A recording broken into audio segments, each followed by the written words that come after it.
औज़ुबिल्लाहिमिनश्शैतानिर्रजीम बिस्मिल्लाहिर्रहमानिर्रहीम। डॉक्टर मोहम्मद नयाब रज़ा बुखारी। और आज हम जो फिजियोथेरेपी टेक्निक्स की पढ़ेंगे वो चैप्टर यूनिट 3 पढ़ेंगे। Drive position. Drive position are position used to modification the arms, leg, trunk and each of the fundamental position. The aim of drive position are हम बेसिकली ड्राइव पोजीशन क्या है कि main जो fundamental position होती है उसकी modified position को हम नाम देते हैं, ड्राइव पोजीशन का नाम देते हैं। और इसके एम क्या है ड्राइव पोजीशन के? टू इंक्रीज और decrease the base of support को इंक्रीज करना या डिक्रीज करना।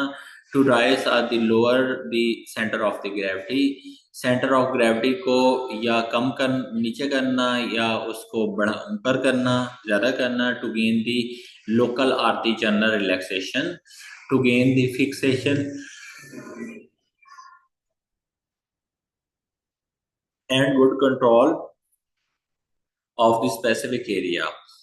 इस चीज को फिक्स करना या फिक्सेशन को गेन करना और अच्छा कंट्रोल एरिया देखना। टू इंक्रीज और decrease the muscle work required to maintain the position, to increase और डिक्रीज द लीवरेज को भी देखना।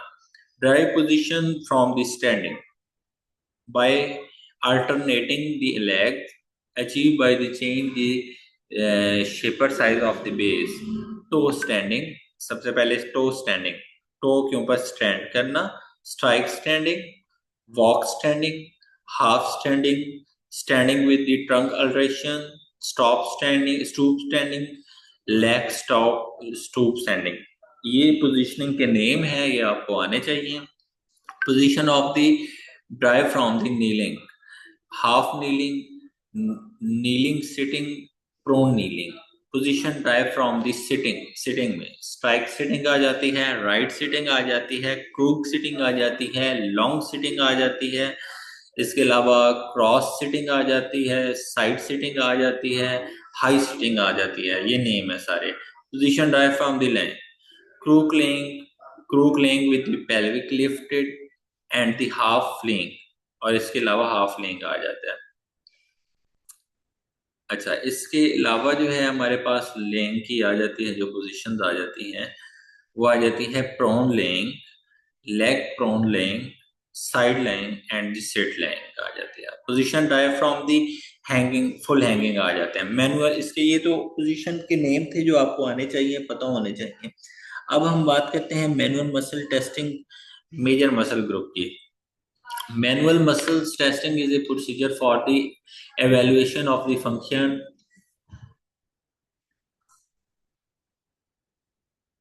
and strength of individual muscles and the muscle group based on the effective performance and the movement in the relation to the forces of the gravity and the manual resistance। Basically इसके 5 grade होते हैं। सबसे पहला जो grade होता है, हम इसको 0 से भी स्टार्ट कर सकते हैं या हम 5 से भी स्टार्ट कर सकते हैं। तो हम ग्रेड 5 की, पहले ग्रेड 5, फिर ग्रेड 4, फिर 3 के 2 ग्रेड होते हैं, ग्रेड 3 1 प्लस, फिर 3 आ जाता है, फिर 2 आ जाता है, फिर 2 1 आ जाता है और फिर उसके बाद जो है वो 0 आ जाता है। अगर इस तरह हम देखें तो ये 7 ग्रेड बनते हैं बेसिकली। अच्छा, अब ग्रेड 5 को हम डिस्कस कर लेते हैं कि what is the grade 5। Grade 5 जो है ना वो है normal 100%। The patient or subject can complete the whole range of motion movement mean against the gravity with the maximum resistance applied by the therapist or end of the range। Therapist की तरफ से maximum resistive gain करते हुए end of range of motion पे 100% अगर कोई patient या कोई सब्जेक्ट उसको गेन करता है, that is called a grade 5। तो उसको हम ग्रेड 5 की मसल मैनुअल टेस्टिंग ग्रेड देंगे। अब हम बात करते हैं ग्रेड 4 की। गुड है, वो जो नॉर्मल था ये गुड है, 75%। The subject can complete the whole range of motion against gravity with moderate resistance applied by the physical therapist at the range. Testing is the Uninvolved limb should always be considered to know whatever you are applying too much force on the involved limb or not.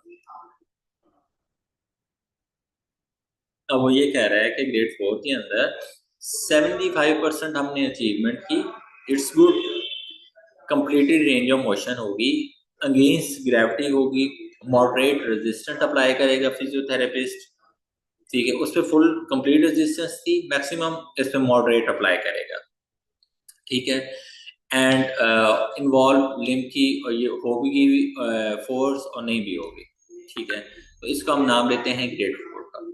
इसके बाद आ जाते हैं grade 3+, जिसको हम fair का नाम लेते हैं। Patient can complete the motion against the gravity with the minimal resistance applied by the examiner at the end range. And range के ऊपर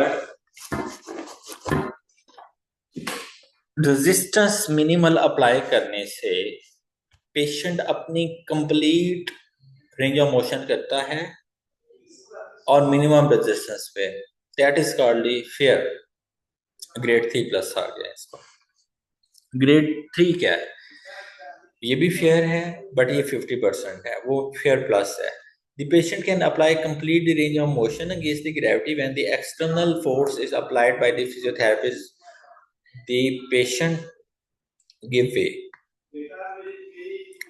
बगैर उस पेशेंट के ऊपर कोई फोर्स अप्लाई किए हुए, बगैर एक्सटर्नली फोर्स के बगैर जो है वो रेंज ऑफ मोशन करता है, that is called the fair 50%।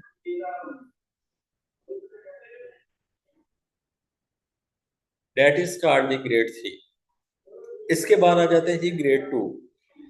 Poor 25% your patient cannot perform the movement against the gravity, but patient can do complete range of motion when full gravity is eliminated, no resistance is applied। यहाँ पे आपने resistance नहीं apply करनी और यहाँ पे resistance apply नहीं करेंगे, लेकिन पेशेंट जो अगर आप ग्रेविटी को एलिमिनेट कर देते हैं तो पेशेंट अपनी रेंज ऑफ मोशन को खुद से कर लेते हैं, और ये 25% जो होते हैं वो होते हैं इसमें। तो दिस इज कॉल्ड ग्रेड 2।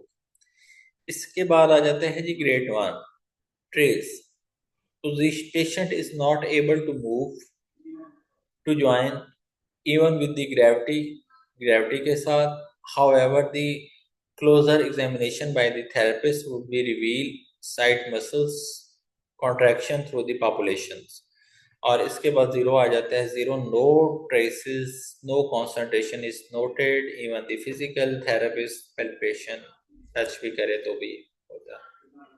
तो ये हमारी ग्रेडिंग थी। आज का हमारा इतना ही, लेक्चर काफ़ी है, इंशाल्लाह कल हम नेक्स्ट पढ़ेंगे। थैंक यू सो मच, अल्लाह हाफिज़।